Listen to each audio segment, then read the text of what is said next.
Now I have here Dr. Michael Ben Ali. He is the founding father of Wadi Attir and the head and the founding father of the Sustainability Lab in New York. He will introduce himself and talk about the lab and the project. So, Michael Ben Ali, as you know, you just said where I belong. About the lab, you asked about the lab. The idea behind the lab is quite simple. It basically says that the kind of challenges that humanity faces today on the planet in terms of the transition to a more sustainable way are unprecedented. There's really no experience. Nobody had an experience of managing 10 billion people on the planet in a more or less harmonious and peaceful and abundant way. So there's no cookbook, there's no recipe, there's no manual to tell us what to do. And if you don't have such a vehicle, such a instruction manual to follow, you need to experiment. True. And where do you experiment? You experiment in a lab. And what does the planet need now? A global laboratory for sustainability innovations. Perfect. So we are experimenting, but based on different landscapes, or we are based on different approaches, or like how do you look at the world? It's a big world with a lot of ecosystems. How do we do it? We started by looking at the concept of sustainability. I was never very happy with the prevailing definition that, as you know, came out of the UN, that sustainable development is development that takes care of current needs without jeopardizing the needs of future generation. On the face of it, it's very reasonable and very nice and very sensible definition, but it really doesn't give you a handle, a real operational handle, if you like, over the issues. And because of that ambiguity, it allows everybody to interpret it the way they want. And that's why all the heads of states could accept it, because it didn't mean any major commitment to anything specific. So the first thing, where I started playing with the idea of the lab, the first thing was to come back to that concept and give it a definition. And we gave it a definition that has become part of the signature approach of the lab, that consists basically of three conceptual frameworks. One is a systems thinking and a system-based design approach, because we believe very much that the issues that we are facing, sustainability issues that we are facing, are basically systemic issues. True. You cannot focus only on one thing. So the system approach allows us to look at issues, understand them by identifying the key variables that make them and the way those variables interact, and that allows you to identify leverage points for change.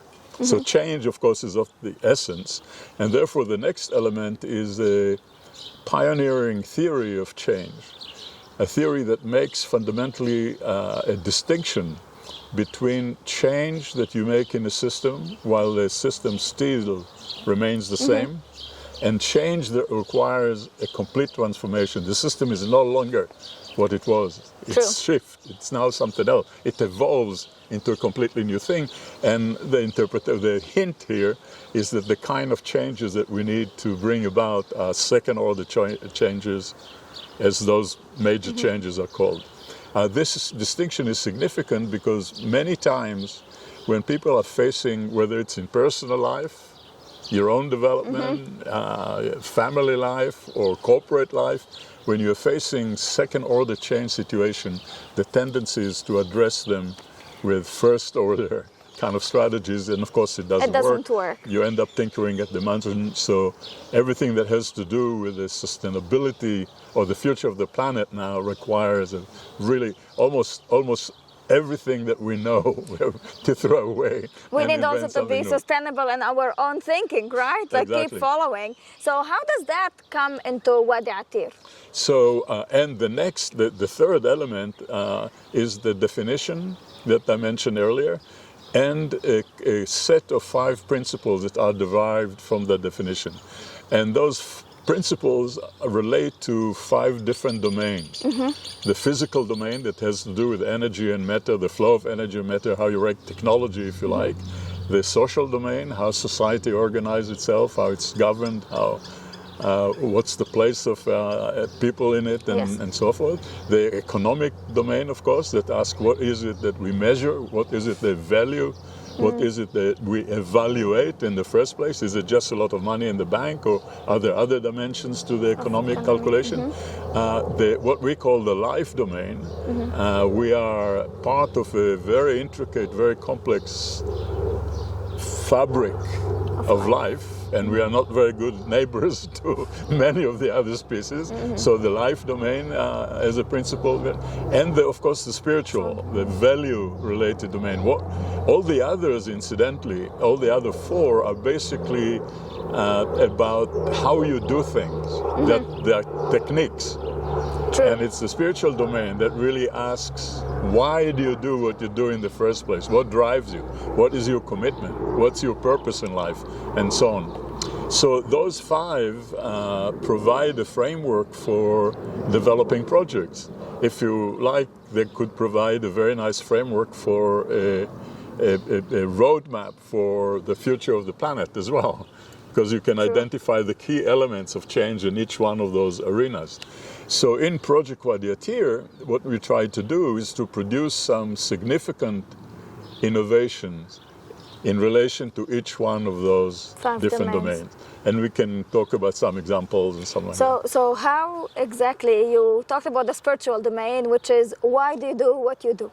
So what brings you as an architect who's grew up in New York or Israel, and usually to come and think about a marginalized community such as the Bedouin community in Israel, and think about, envision this project, this dream. You know, I came here a couple years ago, more than 10 years ago, and we were talking about a little shack with almost nothing, and now I am mesmerized with the amount of stuff that is here, like if it's from energy to plants to animals. Thing that sparked it in you, that you said, this is what I want to do. Well, it was all haphazard, by chance more than anything else. And the story goes, I came here to visit the Goethe-Institut for Desert Research because this was just beginning with the lab. And I thought that those could be, I had a chance to meet some people from the university socially, and it was an interesting opportunity to visit and see the place and see what they're doing and make connections with some of the researchers and so forth. But that was also an opportunity. I came here during the time that they had the meeting of the board of the governors, and they organized tours, including in the Bedouin area. Now, this area here of Beersheba is an area that I knew when I was an officer in the army, my hand. I could go around, smile here, endless navigational exercises and so forth. And in those days, which is now quite some time ago, you could walk for 4 or 5 days in these areas without seeing a human being. Wow. And it was empty, it was desert. And I haven't been here for all these years. Really, I haven't been in the Beersheba area for all those years. And suddenly I was exposed to that reality of the poverty and the awful, conditions of the so-called unrecognized villages around. And it just didn't jive. Here you have a country is very developed technologically, relatively very wealthy. I couldn't believe that there are citizens, I don't care who they are, who live in these conditions. And I also realized by the time that everything we talked about, the principles, the definition, for most people it looked very abstract. And I knew that we need very quickly to develop a project and demonstrate how those principles relate to something real in the world. And then I also realized that the possibility of developing something successful in this area with the Bedouin community are nil, almost.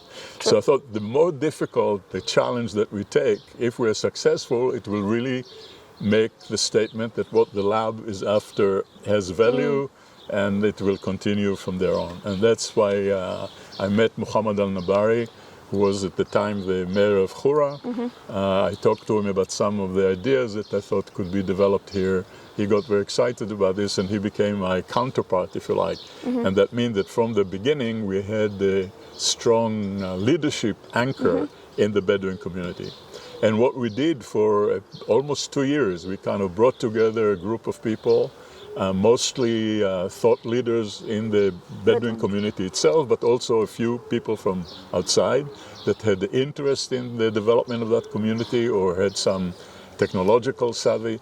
And we spent time putting together the concepts behind the project, what precisely to do. We had the principles, we had the basic framework, the approach, how to approach development projects. I worked for many years with a multilateral development international institution like the World Bank and many others. And I was very dissatisfied with most of the approaches to projects, and I thought here's an opportunity to demonstrate something else. We are more than we are like 10 years now after Wadi Attir conceptualization. And today, how do you see it and see its effect in the communities with the different Bedouin tribes, especially that the head of the place over here, she's a woman, and how was that accepted in the community? And now you see the ripple effect going and being played in other areas. Remember that concept of the, the second order chain. One thing that we said in each one of those arenas where we want to produce some transformation, we want it to be really deep, really radical. So for what you mentioned, the Bedouins in this area, or many other places as well, tend to be tribal, clannish, and not always cooperate very well. And we said from the beginning, we don't want the project to relate to one family or one tribe or one village. We want it to represent a cross-sector of Bedouin society, and that's why the group that we assembled, people came from different places differently. We also said from the outset that we would like women to be part of the team and work together with men around the same table, which was almost unprecedented at the time and not easy to achieve. And as you said, after some years we were able to appoint Lina as a CEO, and she's doing well. For most people, like many other aspects of the project, it seemed that it will not work because having men report to her was all the stuff that you're familiar with. And then we also began the project as a cooperative, which is not the normal way of doing things. In a very hierarchical, male-dominated kind of society. So we're still experimenting with that. We'll see where we go. And so in each one of those domains, we tried to do something that was unusual. For example, in the economic domain, we said we're not interested in just producing jobs, which is the usual approach to marginal communities. We want to develop a group of people who are entrepreneurs, who develop their own businesses, who own it, who fall and rise with them. And that meant a huge investment in capacity building over the years and so on. And you could see the tremendous transformation of the people themselves with their capacity expanded and confidence and everything else. On the physical side, we introduced, first of all, we took that approach to designing a green infrastructure, or rather infrastructure of green technologies that based on the idea of transforming waste into resource.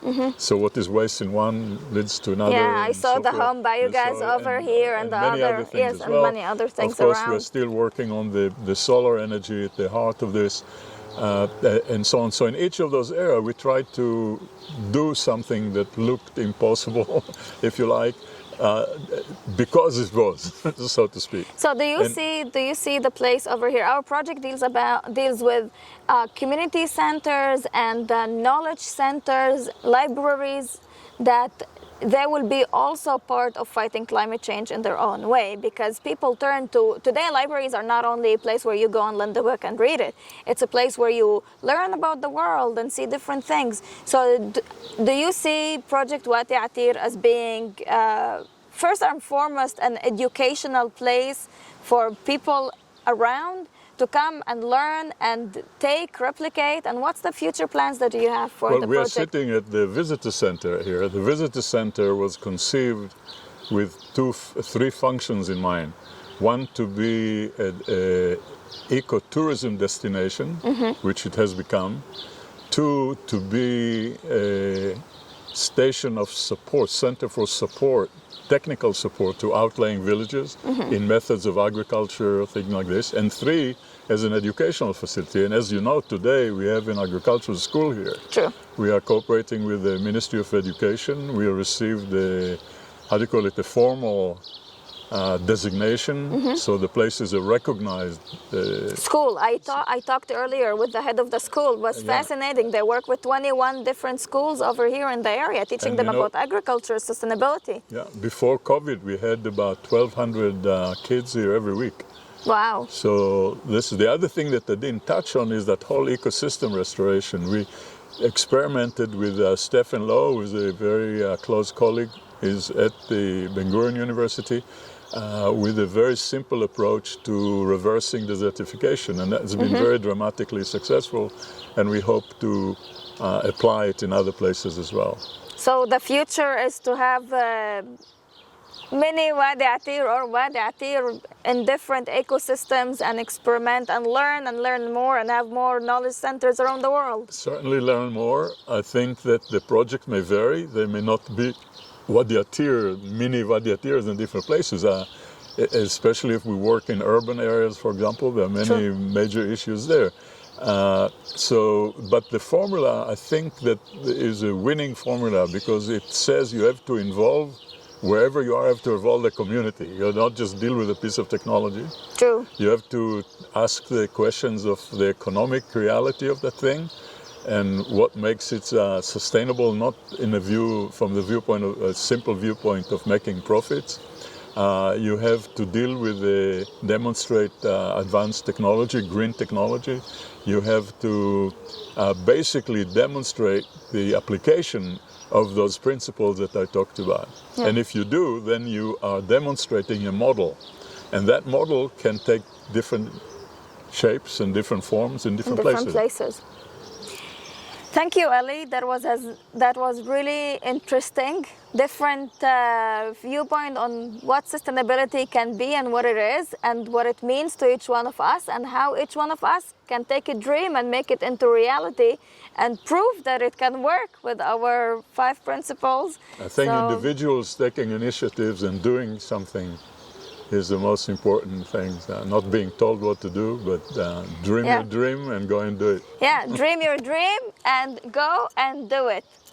Thank you. Thank you. That's great.